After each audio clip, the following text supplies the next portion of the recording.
नमस्कार मित्रों, आपका स्वागत है मेरे YouTube चैनल में।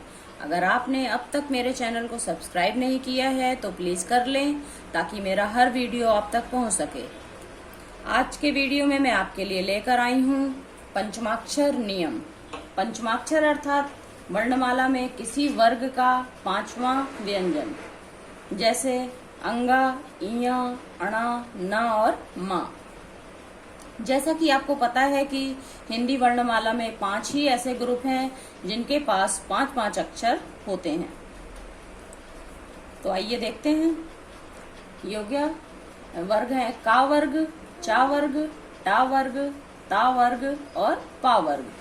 का वर्ग में 5 कौन से अक्षर हैं? देखिए, ये का वर्ग में है का, खा, गा, घा, अंगा। अंगा जो है वो का वर्ग का पंचमा अक्षर है। फिर आता है चा वर्ग। चा वर्ग में है च, छ, ज, झ, इया। इया हमारे चा वर्ग का पंचमा अक्षर है। फिर उसके बाद आता है टा वर्ग। टा वर्ग में आते हैं ट, ठ, ड, ढ, अणा। अणा हमारे टा वर्ग का पंचमा अक्षर है। उसके बाद आता है ता वर्ग। ता वर्ग में आते हैं ता, था, दा, धा, ना। ना हमारे ता वर्ग का पंचमा अक्षर है। उसके बाद आता है पा वर्ग। पा वर्ग में आते हैं पा, फा, बा, भा, मा। माँ हमारे पा वर्ग का पंचमाक्षर है। आधुनिक हिंदी में पंचमाक्षर का प्रयोग बहुत कम हो गया है और इसके स्थान पर अब हम बिंदु का प्रयोग करते हैं, जिसे हम अनुस्वार कहते हैं।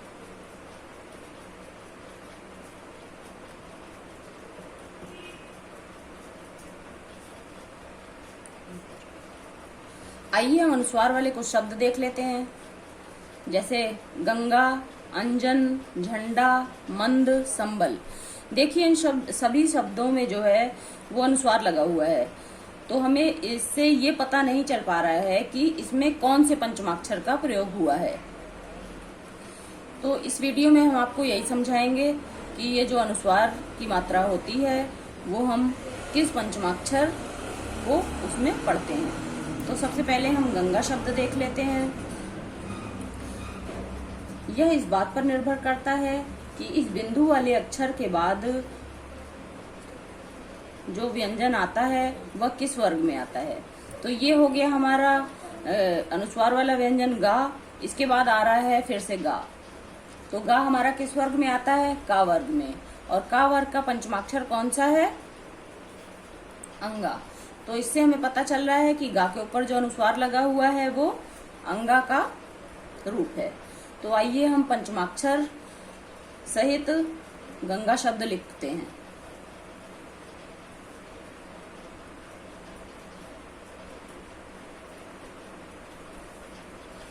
ये हो गया गंगा। हमने गा लिखा और ये अंगा लिखा। अंगा को आधा करने के लिए हलंत लगा दिया और गा में आ की मात्रा गंगा। हमने पुरानी पुस्तकें अगर आप उठा के पढ़ेंगे कोई, तो उसमें हमें पंचमाक्षर के ही शब्द देखने को मिलते थे। पहले हम पंचमाक्षर लिखकर ही शब्द बनाते थे। अनुस्वार अब नया तरीका आ गया है तो हम अनुस्वार लगाते हैं, लेकिन हमें ये पता होना बहुत जरूरी है कि जो हम अनुस्वार लगा रहे हैं जिस शब्द में भी, तो वो किस पंचमाक्षर का रूप है। क्योंकि कई बार प्रतियोगी परीक्षाओं में ये क्वेश्चन पूछ लिया जाता है कि मान लीजिए एक शब्द ले लिया हमने अंजन, तो आ के ऊपर ये जो अनुस्वार लगा हुआ है ये हमसे पूछा जा सकता है कि आ के ऊपर जो अनुस्वार लगा है वो किस पंचमाक्षर का रूप है। तो ये आपको पता होना चाहिए कि ये किस पंचमाक्षर का रूप है। और कई बार क्वेश्चन ये भी पूछ लिया जाता है कि शिरोरेखा के ऊपर जो एक बिंदु लगाया जाता है शब्दों के ऊपर, वो उसे हम क्या कहते हैं? तो उसे हम क्या कहते हैं? अनुस्वार कहते हैं। तो आइए हम देखते हैं अंजन में कौन सा पंचमाक्षर लगा है। ये हो गया आ के ऊपर अनुस्वार लगा हुआ है। इसके बाद वाला व्यंजन हमारा हो गया जा। तो हमें ये देखना है कि जा कौन से वर्ग का व्यंजन है। तो जा हमारा चा वर्ग का व्यंजन है। तो चा वर्ग का पंचमाक्षर क्या है? इया। तो यानी कि आ के ऊपर जो ये अनुस्वार लगा हुआ है ये इया का रूप है। तो अभी हम इसे लिखते हैं। आ लिखेंगे, अनुस्वार की जगह पे हमने पंचमाक्षर को लिख दिया इया, फिर जा और ना। ये हो गया अंजन। फिर उसके बाद शब्द आता है झंडा। झा के ऊपर हो गया अनुस्वार, अनुस्वार के बाद वाला व्यंजन हमारा हो गया डा। तो डा हमारा किस वर्ग में आता है? टा वर्ग में आता है। टा वर्ग का पंचमाक्षर हमारा है णा। तो हम कैसे लिखेंगे झंडा? झा लिखेंगे, आधा णा लिखेंगे और डा लिख देंगे, ये हो जाएगा झंडा। हमें ये चीज भी नोट कर लेनी चाहिए कि जब भी हम पांचवा अक्षर अनुस्वार के रूप में प्रयोग करते हैं तो यह आधा हो जाता है। देखिए हम जो पंचमाक्षर का इसमें प्रयोग कर रहे हैं वो सब आधे लगे हुए हैं। फिर इसके बाद शब्द देख लेते हैं हम मंद। माँ के ऊपर अनुस्वार लगा हुआ है और उसके बाद वाला व्यंजन दा है।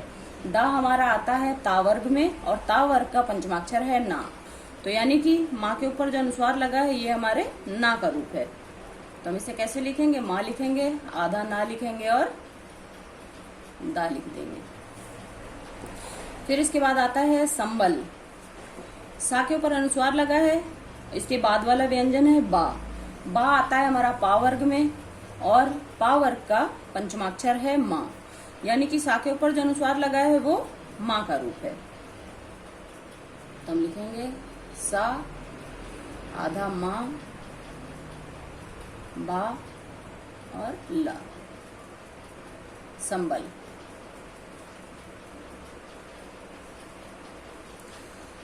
और एक चीज और मैं आप लोग को समझा देना चाहती हूँ कि मान लीजिए शब्द आ गया है सा, वा, या, और बाद में हमारा अनुस्वार सबसे लास्ट वाले व्यंजन के ऊपर लगा हुआ है और इसके बाद कोई भी व्यंजन नहीं है, तो हम इस अनुस्वार को क्या पढ़ेंगे? माँ पढ़ेंगे। ठीक है, आप इस चीज को समझ लीजिए कि अगर इसके बाद कोई भी व्यंजन नहीं आ रहा है और अनुस्वार लास्ट वाले व्यंजन के ऊपर लगा हुआ है तो हम इसे माँ पढ़ेंगे। जैसे स्वयं, स्वयं हो गया, अहम हो गया। ठीक है, और अब मैं आप लोग को समझा देती हूँ पंचमाक्षर नियम के अनुसार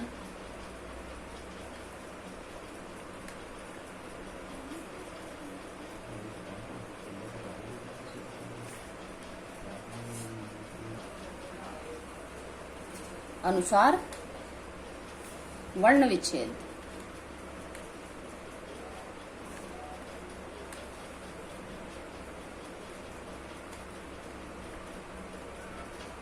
अब मैं आप लोगों को वर्ण विच्छेद समझाऊंगी पंचमाक्षर नियम के अनुसार। ठीक है,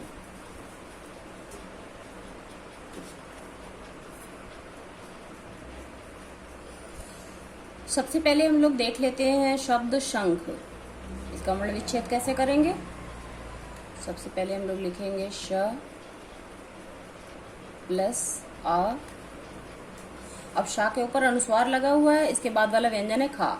अब खा का वर्ग में आता है, इसलिए ये हो गया आपका पंचमाक्षर अंगा का रूप। तो यहाँ पे हम क्या लिखेंगे? अंगा, और इसको आधा करने के लिए हलंत लगा देंगे।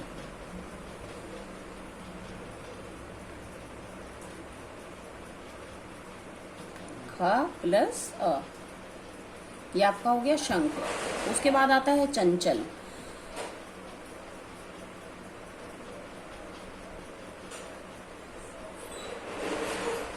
च प्लस आ, इसके ऊपर अनुस्वार लगा हुआ है, चा वर्ग का व्यंजन है, इसका पंचमाक्षर हो गया इया। अब हम क्या लिखेंगे? इया, आधा।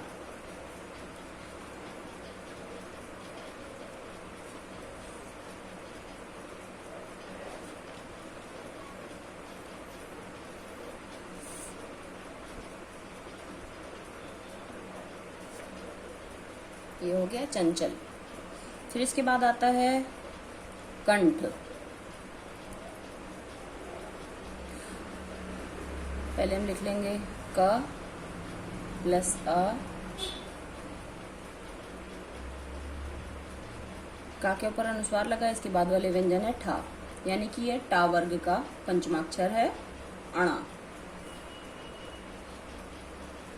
हम लिख लेंगे अणा, हलंत लगा के आधा कर देंगे।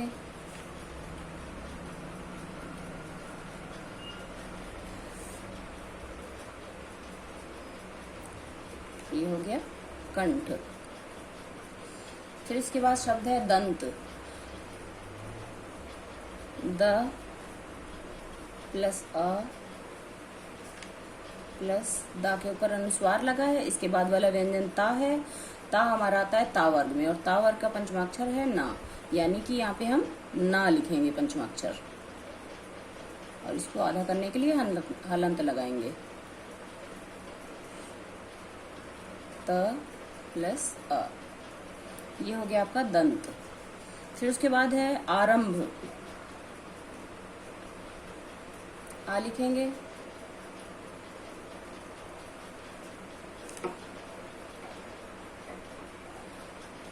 रा प्लस आ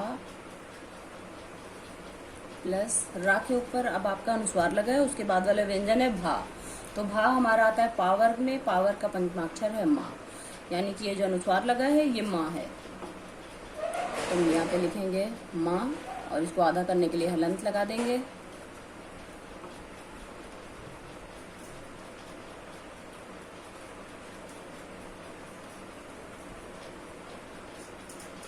भ प्लस अ, ये हो गया आपका आरंभ।